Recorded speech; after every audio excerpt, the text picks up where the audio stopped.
Hey, freaks, it's Friday, May 19th, 2023. Coming up on the program today, margaritas are the key to getting your girl to agree to have anal sex. Plus, sexual fatphobia. Are you a bigot? One fat woman says yes. The Vagina Museum has a new celebrity tampon exhibit. And why you shouldn't masturbate with hot mustard. I feel like the reason is pretty obvious. Distorted View Daily proudly presents questionable parenting. I'm naked with my kids. I have sex in front of my kids. I never be ashamed of sex. My son be breastfeeding, I'll be making love to his mom. That's me, bruh. That's how I get down around kids. I try to keep their purity. I don't want to take their purity away by covering myself up. They're going to be ashamed and cover themselves up. And I'm pure at heart. So you can think in your mind, if I let another kid here, I'm going to have to change the way I am so that your kid could be comfortable around me. No, I'm going to be naked as fuck in front of your kids. My son comes up and grabs my penis. I let him grab my penis. I had sex with his mom. I'm making love to his mother. After I'm done, I'm laying there chilling. He grabbed my penis. And he's playing with my penis. I let that happen. It's the Distorted View Show with Tim Henson. Mrs. Butterworth is twice as thick, and it's made with horse urine. Stuff my fucking asshole. That's it. Stuff the fucking shit box. A lot of hot liquid poo just went out all at once. Get it together! Yes, Tim Henson back here with you one more time. As we end the week with the Friday show, got a great program for you. You know, one of the worst things about getting old is it's just like a constant struggle to accomplish anything. Getting out of bed is hard. You're just like slower in general. And if you turn the wrong way, you might throw your back out. Your eyes start to get all shitty. Right? You can't read stuff. You need glasses. Everything's a struggle. Not all of it has to do with aging, though. Some things are just inherently worse now than they were 10, 20, 30 years ago. Do you want to know what my biggest battle is every day? Turning on televisions or monitors. Yes, this is another installment of Old Man Tim tells you how great it was in the 90s. Seriously, back then you would turn the TV on and you would hear click or sometimes bang. Yeah, something like that. And then the picture would just display or it would fade in or something. You got some instant feedback. Today, when I turn my computer monitor on, like the button is on the bottom of the frame. You don't even see a light when you turn it on. Then the screen just remains black, and I'm like, am I on the wrong input? And I'm hitting the button to get to the inputs, and nothing's happening because, like, the monitor has to boot up. And the button to get to the part where you can select the input is the same as power on, power off. So I'm just pressing this button over and over, hoping I'm going to get to the selection screen because I think I'm on the wrong input, when in reality, I've hit the button one too many times and I've turned off the monitor. So I press it again, and then I have to wait. Some monitors and televisions now have a sound when you turn it on. So you have to wait through that. You press the power button and it goes da-da-da-da-da-da-da-da-da-da. It just seems to take forever. And then the device that's connected to the HDMI port that you're currently using is asleep because the television has been off. So that has to wake up too. And then of course the TV's not recognizing that device because it's not on or it's booting up or something. So it switches to a different input. It just takes fucking forever. Why it do that? Why is technology like that? Fix that problem. LG and Samsung, get your shit together. Now that I got that off my chest, we can actually get into some content.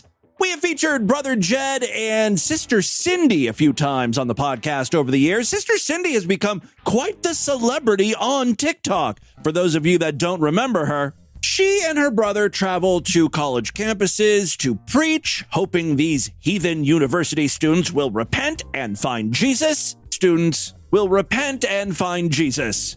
One thing that I have found strange about Sister Cindy, and there are a lot of strange things about her, is she seems to have this war on Mexican restaurants. She's always warning people not to go there. Fajitas and chimichangas apparently are a gateway to hell. Don't ever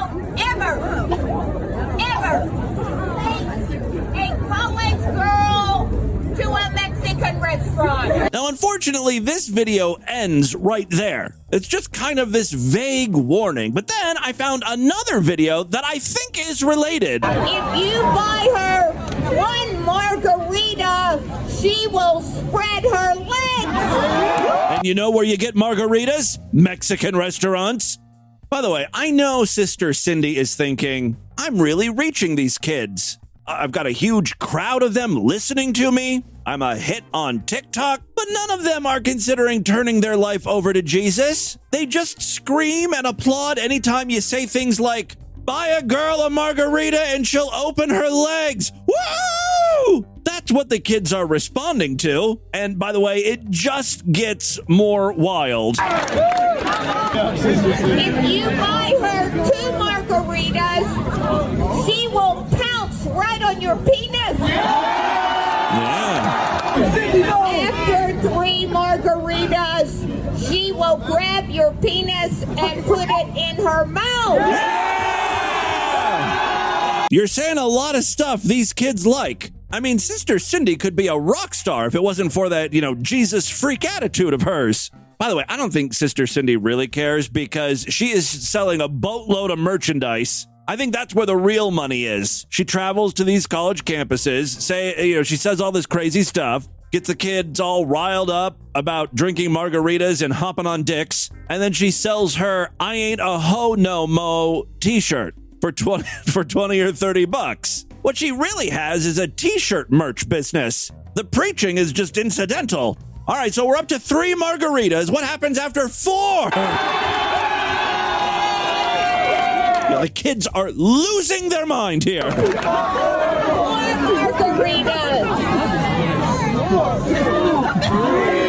4. She will grab your penis and ram it right up her anus.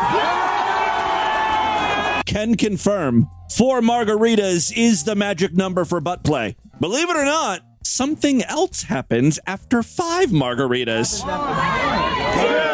3, 4, 5. She will strap it on and peg you.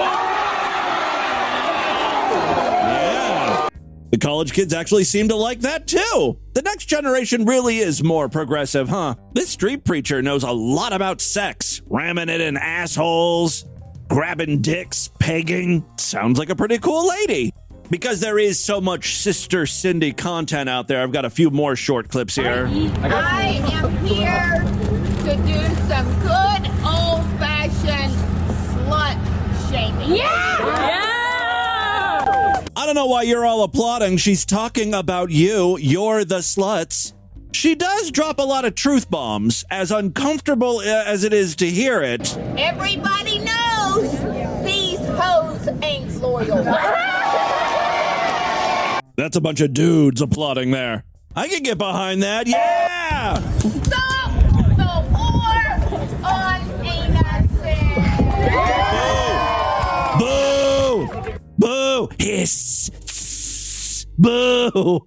Don't you start talking about anuses. While sometimes she does make a good point, about hoes and stuff not being loyal, it's easy to forget that she is certifiably insane. There are vampire hoes all over this campus. Okay, vampire hoes. It's a poop hole. We needed to have lots of orgasms. I think she's still talking about the vampire hoes. What is their modus operandi? The next thing she will do is squeeze the very life out of your testicle. It's kind of hard to hear, but she said the next thing they're going to do is squeeze the life out of your testicles. Oh, instead of sucking blood like normal vampires. Do you know any whores that want to repent? Are you a homo? You kind of act a little effeminate there. She's got the read on a few of you. She doesn't even like enchiladas. There it is with the fucking Mexican restaurant shit again. This is like the strangest thing about Sister Cindy. Did she get food poisoning from a Mexican restaurant once or something? She's on a mission. There's a vendetta here. She wants you to buy her a Margarita! He's so Any of you have had Yeah. Dude, you're in danger. Next thing you know, she's going to be on top of you, ramming her fake cock in your tight pink little hole. She certainly doesn't, talk like a preacher. voice? She wants to titty whip you. Yeah! Woo!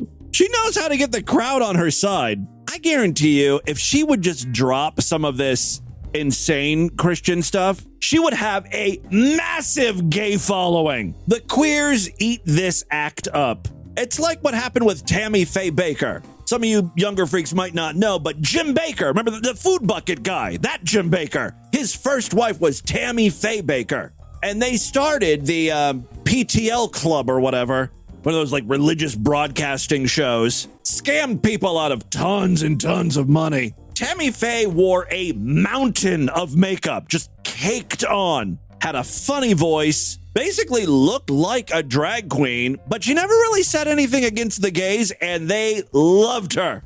If you're loud and you have a funny voice and you look like a clown and you're nice to the gays, oh my God, you've got it made in that community. Sister Cindy even one-ups Tammy Faye because she has no problem talking about anuses and titty fucking. These boys are driving the girls to vagina licking. It's always the guy's fault. Now we're driving women to lesbianism. Sister Cindy is all over the place here. Here she is just listing some STDs. Herpes penis.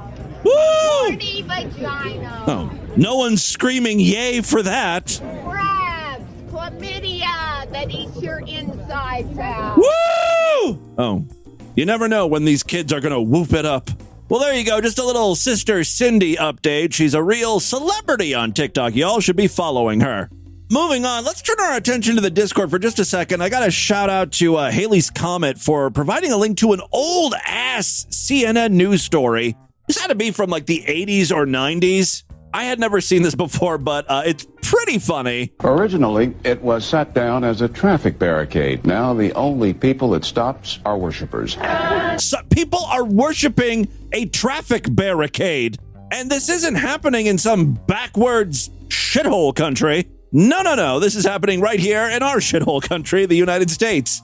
The barricade doesn't even look special. It's just like this concrete cylinder with a domed top. It's just, it's just this big thing that's supposed to keep people from, driving where they shouldn't. Hindus come from around the world to worship before it. It's time for our yearly pilgrimage to Atlanta to worship the traffic cone. It's like if people started thinking those big red concrete balls in front of Target were mystical. They're orbs of power. They will grant you wishes if you rub it.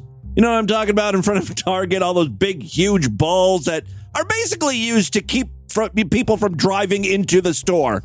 Pretty much what's going on here. It was once a granite traffic barricade at San Francisco's Golden Gate Park. It's now revered by thousands as a monument to the Hindu god Shiva. Mystery solved thanks to Jim Wofford. 4 years ago, he moved the stone there, as he's done with hundreds of stones in his job as a crane operator. We just placed it there in case they wanted to put it somewhere, maybe for a traffic barricade. Jim is now being referred to as the Hand of God. Or in an entrance to a building. Soon, local Indian nationals noted the stone's phallic shape could be seen as the symbol of the Hindu god of power. Oh, it does kind of look like a dickhead. I love that there's a cock angle to this story. Soon, local Indian nationals noted the stone's phallic shape could be seen as the symbol of the Hindu god of power, Shiva. Yeah, and they're they're putting flowers on the tip of the concrete dick. They burn incense and offer milk and honey. Cool water and cool milk. Yeah. That's he like. Now some devotees... The penis likes chilled milk. ...want the site dedicated as a permanent temple. If someone wants to come into Golden Gate Park and bow down to a stone or to a tree, that's their... Or a traffic barricade. This is we could care less. But no temples on city property. The video cuts off there, but I think he's trying to say no temples on city property. Terrence Bohannon, CNN, San Francisco. I've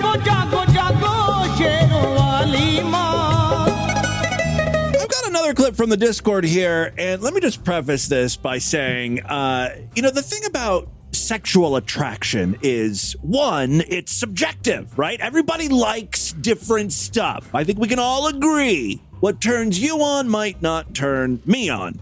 And two, sexual attraction can never conform to politically correct or quote unquote woke narratives or ideology, right? Because we look at someone and we say, oh my God, this person is so fucking hot. I want to dick them so bad. I just want to stick my cock in all of their holes. It's objectifying a person. That's what being sexually attracted to someone is. And that's okay. It's like biology or something. We're hardwired this way. My dick gets hard looking at midget amputees with freckles. And only midget amputees with freckles. I can't control that. It's certainly not politically correct to say I'm only attracted to X, because then what does that mean? You're excluding a bunch of other people who are going to get offended that you don't think they're attractive. This is just like one area where there's never going to be a level playing field or equality. You can't shame someone into wanting to fuck you. It doesn't work like that. That brings me to my next clip here. That has apparently set me off. This person doesn't really have a username. They just have an emoji of like a mountain or something. So thanks, mountain. I'm not even going to spoil anything here. Let's just play the video. Hi. My name is Sonali Rashatwar. I use she and they pronouns. Well, you already know we're in for a real treat. We're not 5 seconds into the clip and pronouns are coming out. And by the way, it's the most annoying pronoun combination. She, they. I'm a woman, but I also want to be considered non-conforming because, you know, that's the fad right now. Because I identify as non-binary, and I'm popularly known on Instagram as the fat sex therapist. Many of you already know where this is going. I am a super fat, queer, bisexual. Okay. Non-binary. Awesome. Indian American, second generation immigrant, documented, non-practicing Hindu. All right, you win the gold medal in minority. She really was one of the best contenders of the Winter Oppressed Games. She goes on, of course. Documented, non-practicing Hindu. I'm sorry, if you're documented, that's like privilege, right? Because there are so many people who are not documented that want to be documented. You have what they want. You're the oppressor. Non-practicing Hindu, lower caste, upper middle class, East Coast for life. Okay, you're stretching now. You're not practicing a religion doesn't make you a minority. Me being left-handed is more of a minority thing than just not practicing your Hinduism. Jersey girl. Being from Jersey is a handicap. Okay, I'll give her that one. Cat mom. Okay. Oh, listen. Let's get to the point of this video before I lose my mind. She also states that, you know, she does have some credentials. She's a clinical psychologist or something. I am here today to talk about why fatphobia is not a sexual preference.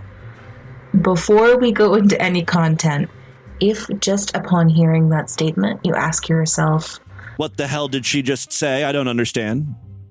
Actually, it's okay to not be attracted sexually or physically to fat people, or not wanting to date fat people doesn't make me fatphobic.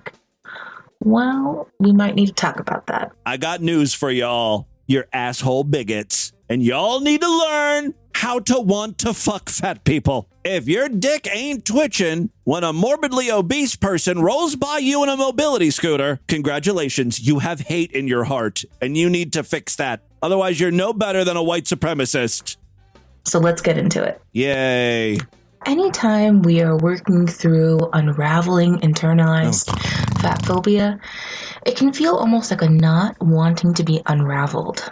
And it's helpful to know... I'm sorry, I feel like you are not allowed to lecture us on this. You're too close to the situation being huge! I am a super fat... I'm sorry, I'll use your preferred words. You're not huge, you're a super fat. We just fast forward to the point of the video here. The fact of the matter is that our sexual preferences are not hardwired. They're actually really socially conditioned. We do have some control over the fluidity of those preferences. The problem with a fat person lecturing us on fat phobia is it certainly gives off a pick me vibe, trying to convince us all to want to find this person attractive, you know? If you're going to tell me the list of reasons why you don't date X person for Y reasons. Oh, well, see, I would never do that to you because I don't owe you an explanation. I would never in a million years give you a list of reasons why I don't, I'm not sexually attracted to something or some reason. I mean, I do get, there is like a sliver of a point here where because of maybe your upbringing or what you've been exposed to, that may shape certain things you're attracted to or not attracted to. But even that doesn't hold up a lot of times. There's been so many like countless stories about like white supremacists or like KKK guys who end up like falling in love with a black person and renouncing all of the hate they were, they grew up with and were taught. Say that you're fatphobic. Say that you're anti-black. Say that you're struggling with some type of racism against a certain nationality or ethnicity. Let me know that you're xenophobic. Let me know that you're transphobic. If you can't find a masculine-looking dude who is in the process of feminizing himself attractive, you are transphobic. I mean, come on. She's basically listing all of the ways you can be a shitty person if you're not attracted to these groups. Let me know that you're struggling with some misogynoir.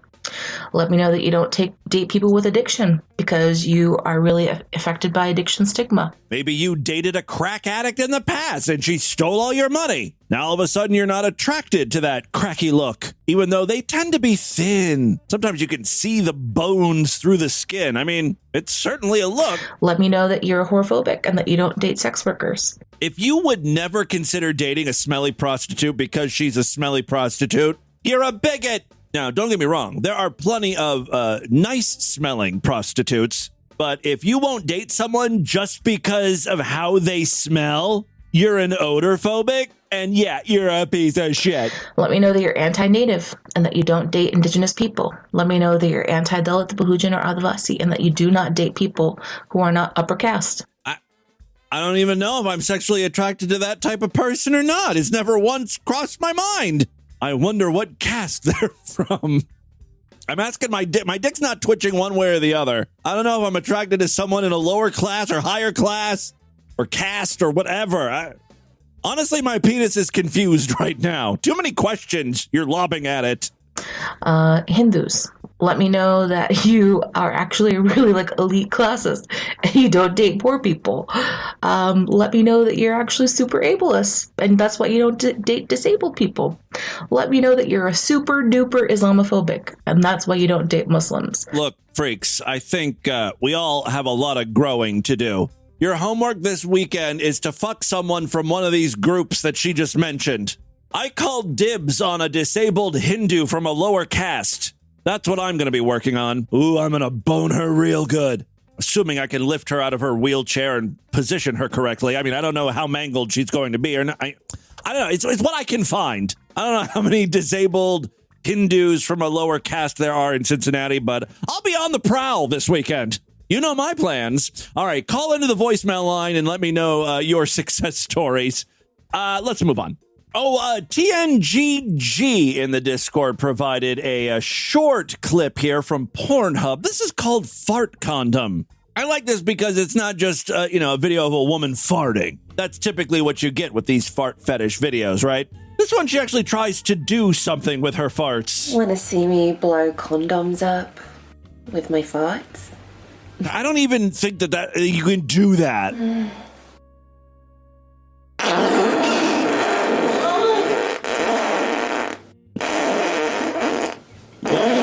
Okay, well, she did it. I'm trying to figure out if there are any special effects in this video because she literally did blow up the condom with that very loud extended ripper of hers.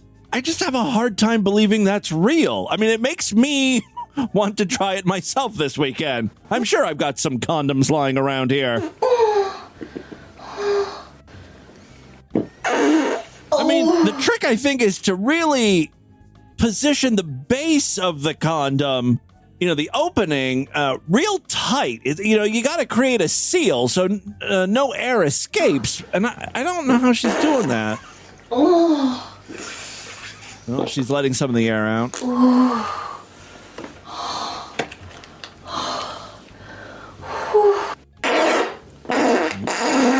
This is a different condom. I said this is a different condom she's using. So loud. She's got that shitter mic'd properly, that's for sure.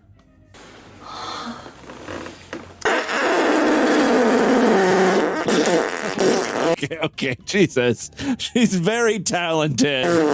I mean, this is obvious. Okay, that's a wet one. This is more of a visual thing. But, yeah, she's really doing it. She's blowing up. I love the squeak. She's blowing up the condoms. This is from the website evafarts.com. I don't know how she managed to snag that domain. That was amazing. That's not the word I would have chosen. I was thinking more gross. She's back at it. Okay. Well, if you want to see more, or more importantly, hear more, check out evafarts.com or catch her next season on America's Got Talent. Ta-da! Apparently she has some tough competition. She ain't the only fart bitch in town.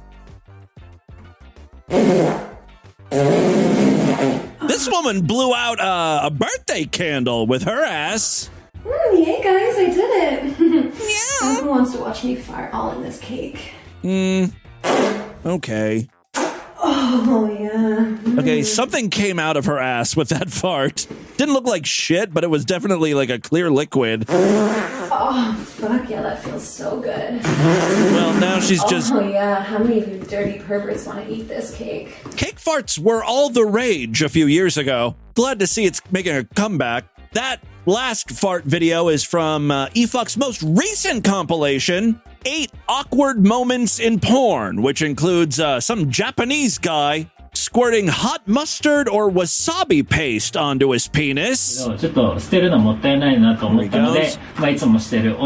he starts jerking it. I think he's saying, ooh, that's spicy. It feels warm.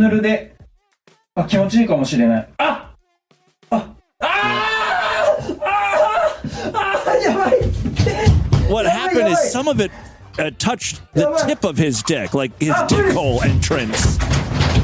That's smart. He had a cup of water that he dipped it in, but that didn't work. And then you hear the shower turn on. Basically, the same thing happened to DV listener Window Licker when he masturbated with Oragel. Although, in addition to heating up, things also went numb. I don't think he ever regained full functionality to his penis. I mean, he wrecked that thing. Rest in peace, Window Licker. I don't think he's dead. I have to be careful when I say rest in peace because my listeners are dropping like flies. Along those same lines, also included in that compilation is a furry who's about to be anally penetrated, and their partner uses some sort of warming lubricant, and she has an adverse reaction to it. Now, the furry is the woman, by the way. She's in a fur mask, like a wolf or something. Oh, that burns. What is that? That's a warming lube. Oh! Ow, that burns. That's her collar clinking and making noise, I think. That burns. Ow! Oh, Christ. What the hell? Get it out. What? That's like putting Chipotle sauce in my asshole. Why did you do that? Oh my God. Oh my God. Kind of sounds like he did get the lube and the hot sauce packet mixed up. The final short clip from the compilation, and I urge you all to check out all of these clips and more over there at efucked.com. This one involves a trans woman just looking for something to fuck. Maybe I can find something I could stick my dick in. I guess it's raining outside and she's just looking for something to do to pass the time. Maybe I'll stick my dick in something. Well, that voice is way too high for her. Maybe I'll stick my dick in something. It's like she's not even trying. But okay, whatever. She's going to fuck something. She finds a watermelon.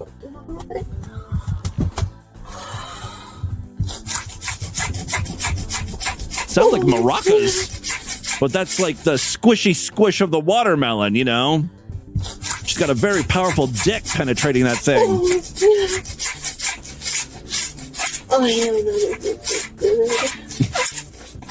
This is the biggest watermelon I think I ever seen. Big watermelon, big trans woman, big dick. I hate when I see a female with a bigger dick than myself. That's an ego killer right there. All right, well, she's enjoying her watermelon. I'm glad she found something to fuck. And with that, let's get into the crazy, bizarre twist to the fucked up news right now.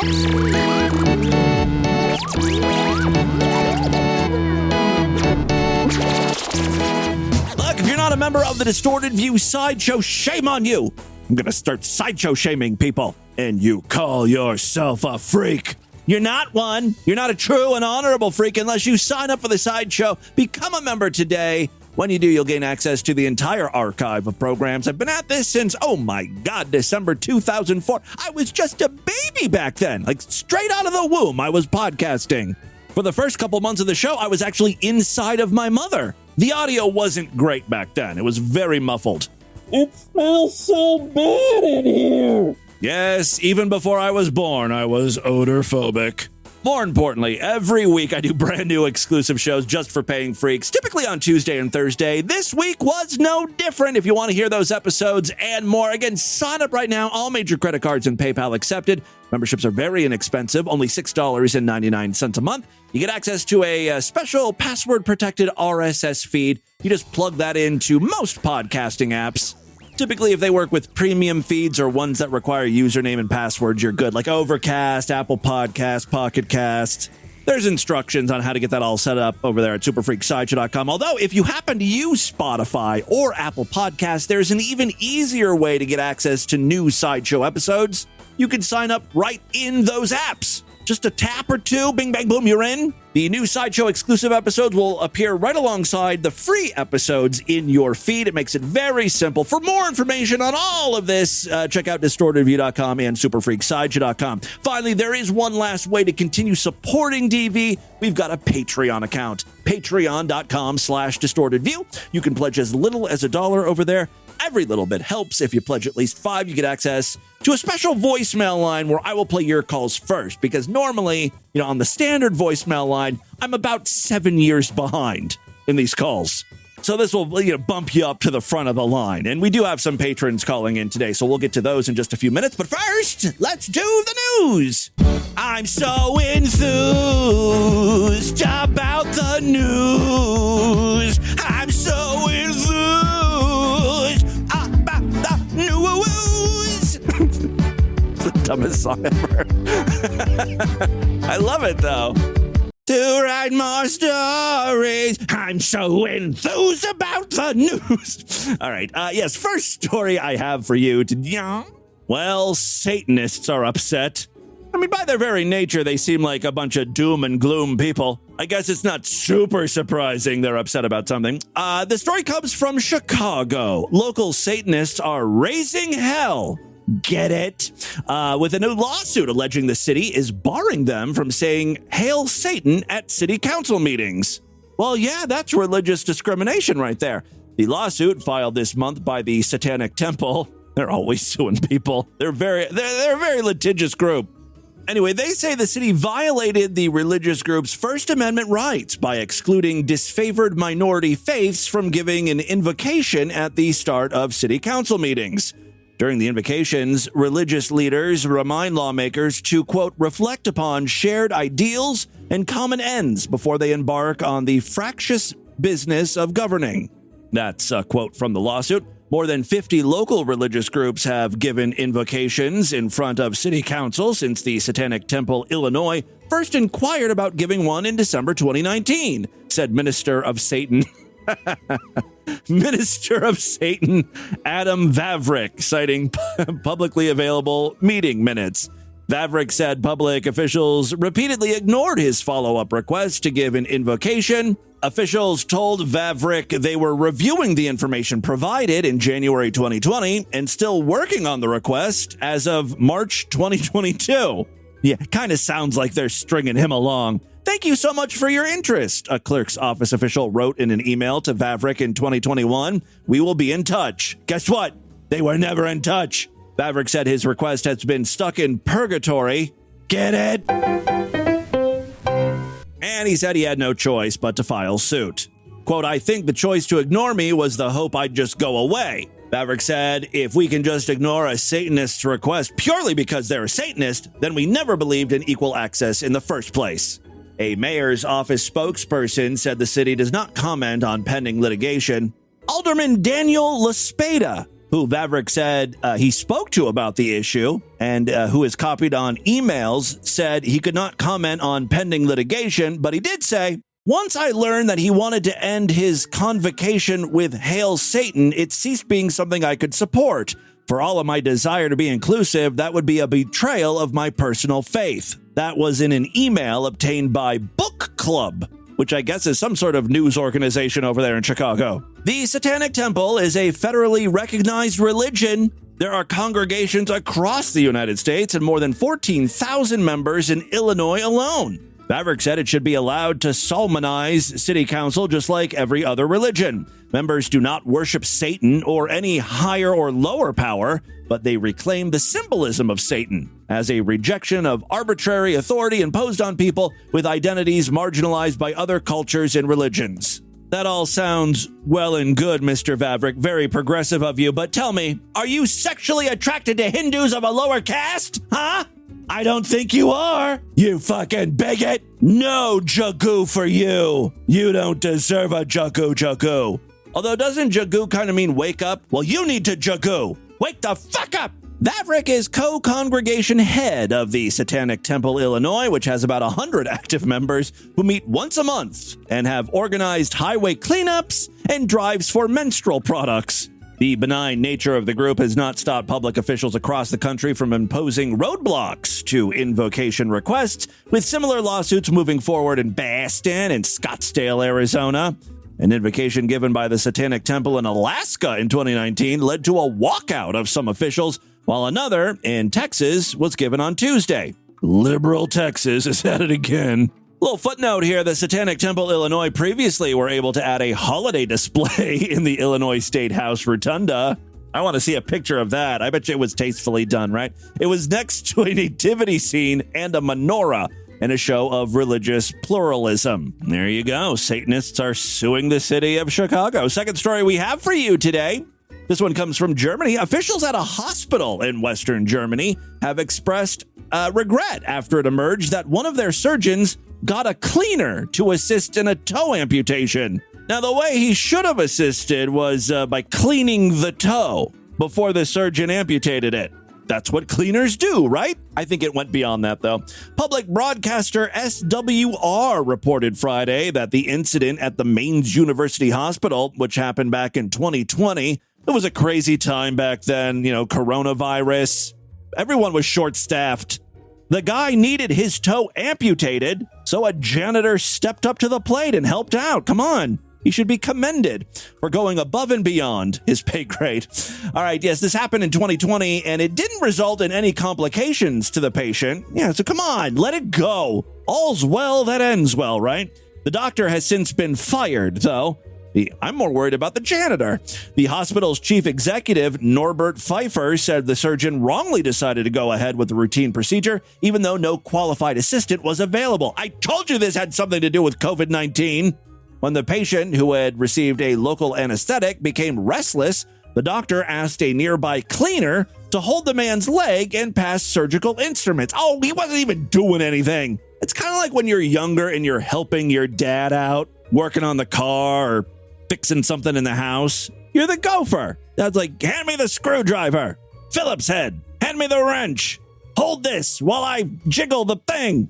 Give me the pliers so I can rip this guy's toe off. Same vibes, really.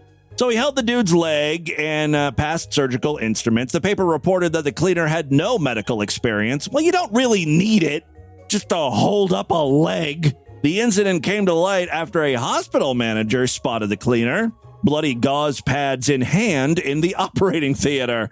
It should have never happened, the German news agency quoted Pfeiffer as saying. So the surgeon was fired. No word on if the cleaner still holds his job. And finally today, freaks, this is a bit of an update because we have talked about the Vagina Museum before. I don't know if any of my UK listeners got around to visiting it. Apparently it's in London, or was in London. The Vagina Museum, I guess, has been facing some hard times, and earlier this year they were forced to shut down.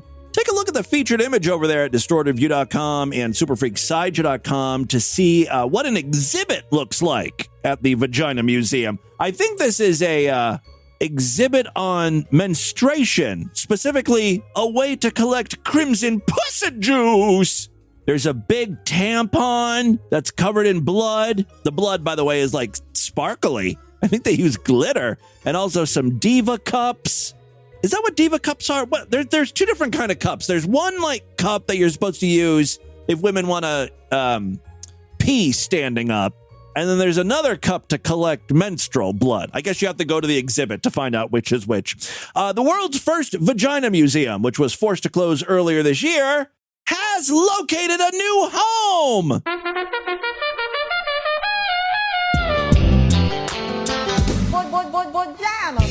When we are so weak for a penis that we'll do any and everything to get a penis in the mouth, in the rectum, in the vagina, and they know how to manipulate it and use the muscles and turn into all different types of positions and perform oral sex and anal sex and give the man twosomes, threesomes, whatever he wants, or allow him to be with other men as well as her.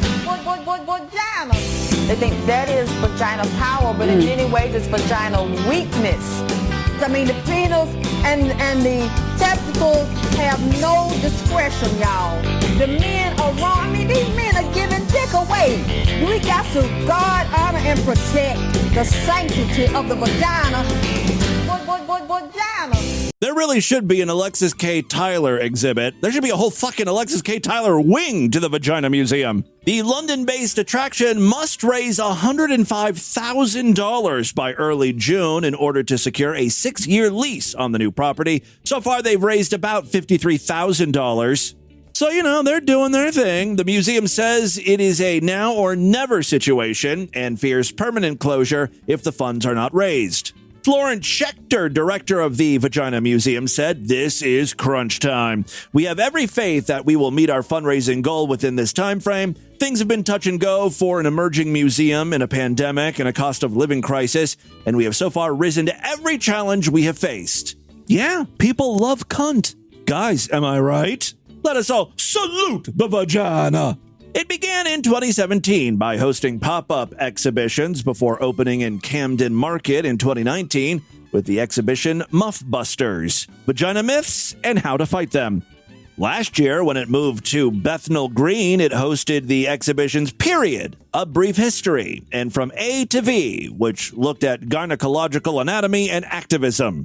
Well, that doesn't sound like fun. I want exhibits like pubic hair throughout history. You know, how ladies were styling their muffs in the 1600s or the Great Depression. How about An Adventure in Pussy Lips?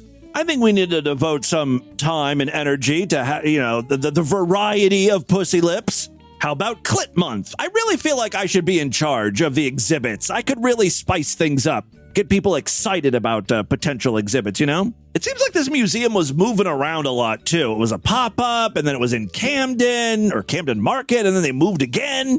You gotta plant that pussy down so people can find you. The museum was asked to suddenly vacate the premises in Bethnal Green earlier this year as it was under a property guardianship scheme. Since it opened in 2019, the museum has seen more than 175,000 visitors. Nearly as many as your typical porn star would receive in a year. Decent numbers, nonetheless. All right, there you go. That, my friends, is your Distorted News for Friday. Let's do a couple voicemails and get the hell out of here. Well, I love to hear from you freaks, and of course, there are many ways to contact the show at DistortedView.com. I'm all over social media at DistortedView on Twitter and Instagram, Facebook.com/DistortedViewShow. And don't forget, we've got a Discord where all the freaks are hanging out. Use the link on the main navigation bar over there at DistortedView.com as your invite in. You got to click on that link to get in. All right, let's check in with some patrons here. Hey, Tim, Becca here. Calling with a bit of an angry call because I gotta call it the fucking decoy Jew for being a real fucking piece of shit. Like, oh my god, imagine being voicemail wars. So, like, such a fucking pansy that you're still broken up over an April Fool's joke in the middle of... I'm still unclear what happened. You guys changed his pronouns on his bio or something to something, I don't know. May. Like, that's where he's starting with, and then he uses that to complain about, like, long-term freaks not only, like, not really being around anymore. Well, guess fucking what? Like, I remember when fucking Haley's Comet was calling in back in, like, 2006. Like, my god, I just turned 30, and I'm listening to the show since I was fucking 14. So I think I qualified to be a long-term freak, and I remember people calling in right now that are super active in the Discord way before the fucking decoy Jew. Like, this fucking guy is the fucking most self-absorbed piece of shit. And not only that, but it's actually kind of fucking hilarious that he accuses other people of being, like, of acting way funnier than they actually are. Because I remember, it's like a fucking decoy. They wanted us to pretend like he didn't do that shitty-ass Freak Second Rule cover of 3 Second Rule. Like, that thing was fucking... It was so fucking awful that it actually... I don't even remember that. Other Freak Second Rule. To try and outdo him, which I guess is a good thing, except for the part where he was constantly calling in begging you to play his shitty-ass song, even though you played it multiple fucking times. It wasn't good, and he insisted that it actually was really good. Oh my god, fuck this guy. There is some anger going on in the Discord. For the most part, it's a pretty chill place. Oh god. Hi there, Tim. I've been listening to your podcast for... Well, this sounds like a real accent. 4 years now. I've called in a couple of times, and one call you didn't believe me, but that's then. This is now. I'm paying you $50, and I have a need for mead.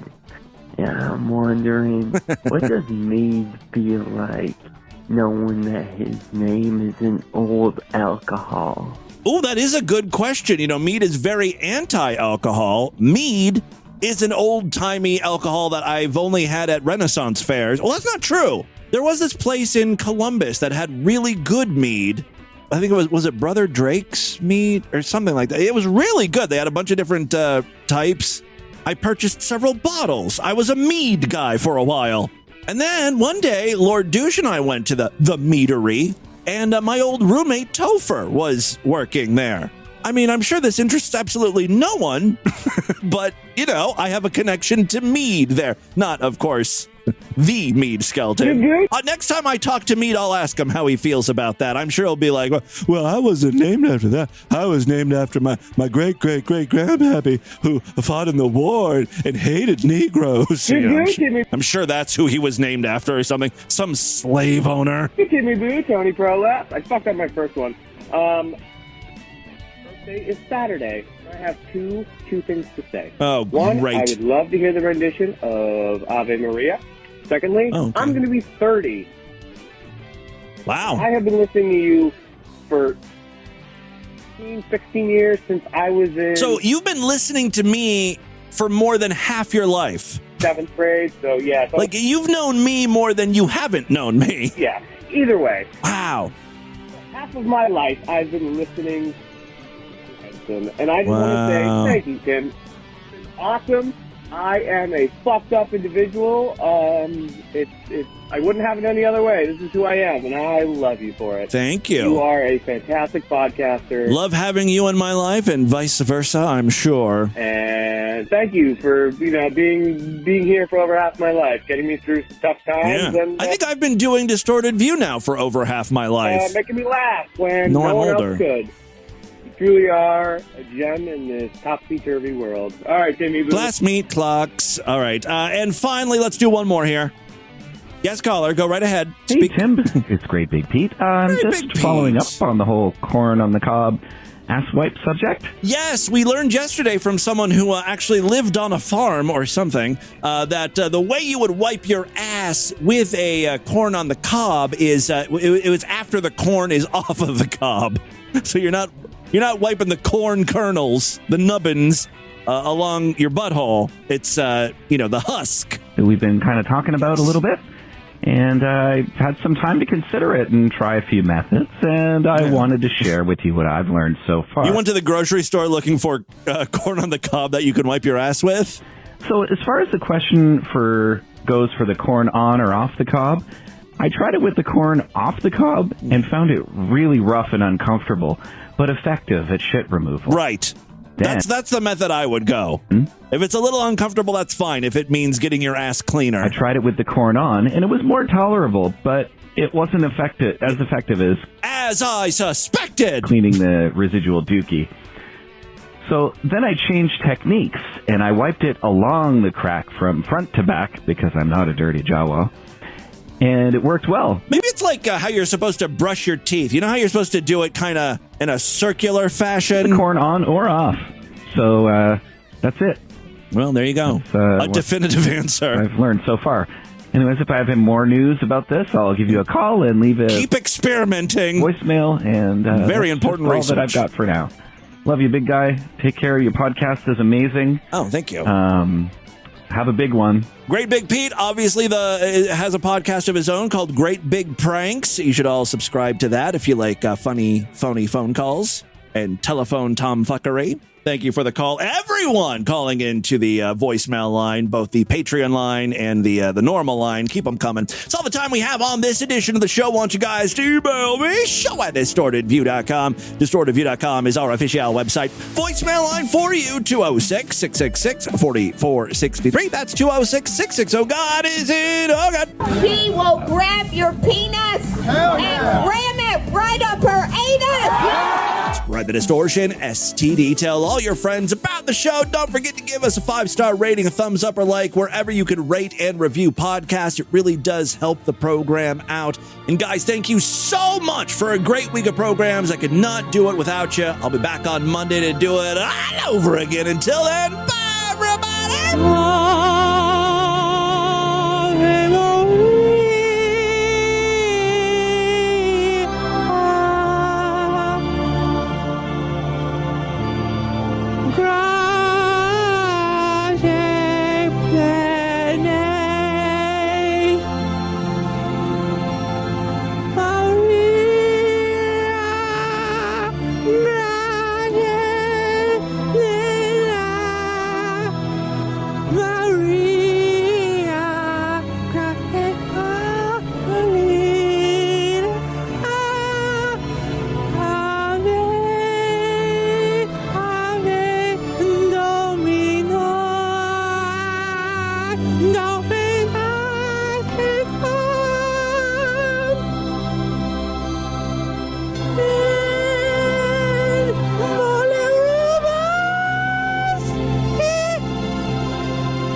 Have a great Friday, you motherfucker.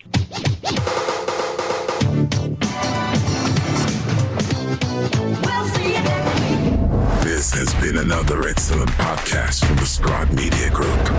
Learn more at scribe.net.